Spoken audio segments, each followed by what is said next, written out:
High বন্ধুরা, আমি সুপ্রিয়া। আজকে তোমার সাথে নতুন ব্লগ নিয়ে এসেছি। চলো দেখেন আমার আজকের ব্লগ। আজকে আমি তোমাদের সাথে একটা নতুন অফবিটের জায়গা শেয়ার করব। তো জানতে হলে কোথায় যাচ্ছি আমি পুরো ব্লগটা দেখতে হবে কিন্তু, কারণ আমি প্রথমে বলছি না, তাই নজর রাখো।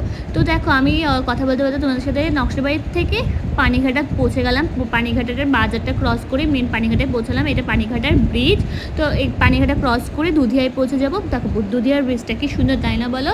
তো আমাদের এখানকার নর্থ বেঙ্গলের ভিউটা মানে সৌন্দর্য যে কাকে বলে তোমরা দেখে বুঝতে পারবে যারা গেছো মিরিক বা মিরিকের সাইডে। তো প্লিজ কমেন্ট করে জানিও তোমাদের কেমন লাগে। তো দেখো, মিরিকের বাজারের কাছাকাছি চলে এলাম। তো এখন এটা ক্রস করে আমরা মিরিকের লেকটা, যেখানে মানে বেশি মিরিকের যে আকর্ষণীয় জিনিসটা, মানে আকর্ষণীয় যা প্লেসটা আর কি করে আমাদের সকলকে, সেটা হলো মিরিকের লেক। তো এটা মিরিকের লেকের এখানে ক্রস করে আমরা এখন গোপালধারার দিকে বেরিয়ে যাব।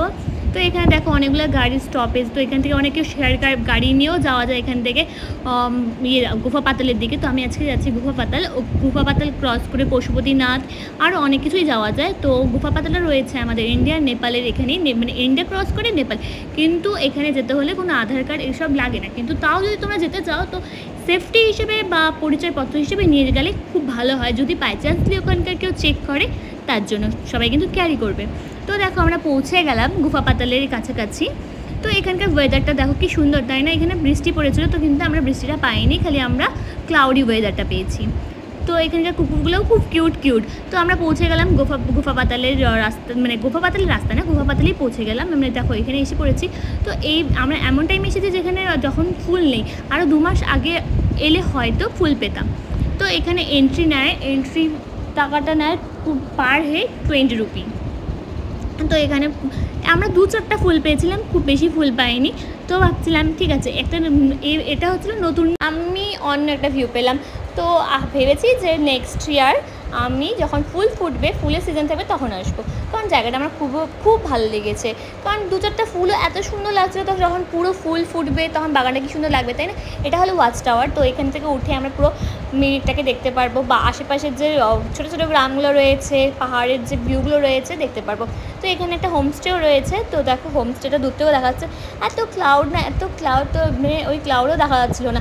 যখন হাওয়া আসছে তো ক্লাউডটা সরে যাচ্ছে। এখানে ওয়েদারটা ক্ষণে চেঞ্জ হয়। তো দেখো এখন একটু দেখা যাচ্ছে হোমস্টেটা, আবার কিছুক্ষণ পর দেখা যাবে না, এরকম আর কি ভিউটা। তো ওদিকে আরও জায়গা ছিল, সেদিকে আমরা যাইনি। এরকম ওয়েদার, এত ঠান্ডা। তো যারা একটু ঠান্ডা, এই গরমের মধ্যে একটু ঠান্ডা অনুভূতি করতে চাচ্ছ, তো অবশ্যই চলে আসতে পারো কিন্তু এই গুফা পাতালের রাস্তায়। তো আমরা এখন এখান থেকে বেরিয়ে পড়লাম।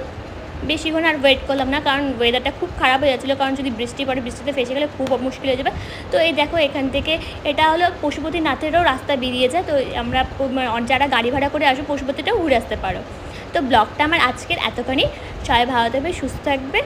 আর যদি আমার ব্লগ ভালো লাগে অবশ্যই সবার সাথে শেয়ার করে দাও। যারা এখানে আসেনি বা আসতে চাও, তো তোমরা মিলেমিশে আসতে পারো। তো আমরা বেরিয়ে পড়লাম। দেখো যাওয়ার সময় রাস্তার ভিউটা কি সুন্দর, তাই না?